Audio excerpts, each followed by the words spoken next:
இப்போ இவங்கெல்லாம் எப்பேற்பட்ட தீய சக்திகள்ங்கிறத பாருங்க. மக்கள் தீர்ப்பு கொடுத்துருக்காங்க. மக்கள் நீங்க கேவலமா 5 வருஷம் ஆட்சி நடத்திருக்கீங்க, நீங்க வேண்டாம்னு உங்களை ஒதுக்கிட்டு இன்னொருத்தவங்கள தேர்ந்தெடுத்திருக்காங்க. உங்களுக்கு பிடிக்குதோ அவங்க 60 ஆண்டு கால அனுபவம் இருக்கோ, 100 ஆண்டு கால அனுபவம் இருக்கோ, அவங்க நேத்து வந்தவங்களோ முந்தா நேத்து வந்தவங்களோ, அதெல்லாம் பேச்சே கிடையாது. மக்கள் தேர்ந்தெடுத்திருக்காங்க. அந்த தீர்ப்பை நம்ம தலைவணங்கி ஏத்துக்கிட்டு நம்ம இந்த 5 வருஷத்துல என்ன சரி பண்ணிக்கிறோம், நம்ம போன 5 வருஷத்துல என்ன தப்பு செஞ்சோம் அப்படின்றத விட்டுட்டு எப்பேற்பட்ட தில்லுமுள்ளு திருகுதால வேலை பார்த்துட்டு இருக்காங்க பாருங்க. இந்த திமுக நிலை தில்லுமுள்ளு பண்றதுதான் இவங்க வேலை.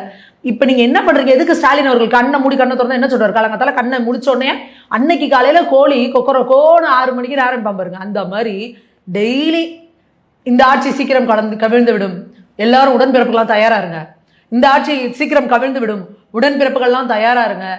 இது இவங்க இப்ப டயலாக் கிடையாது. எம்ஜிஆர் அவர்கள் ஜெயிச்சு வந்தார் பாருங்க, அப்பயே கருணாநிதி அவர்கள் என்ன தெரியுமா சொல்லுவாரு? இது ஏதோ நடிகருங்கிற ஒரு மோகத்துல, நடிப்பு மோகத்துல மக்கள் போட்டாங்க. 10 நாளில் இந்த ஆட்சி கவிழ்ந்து விடும், 20 நாளில் இந்த ஆட்சி கவிழ்ந்து விடும், 30 நாளில் இந்த ஆட்சி கவிழ்ந்து விடும்னு கருணாநிதி அவர்கள் பேசின டைலாக்.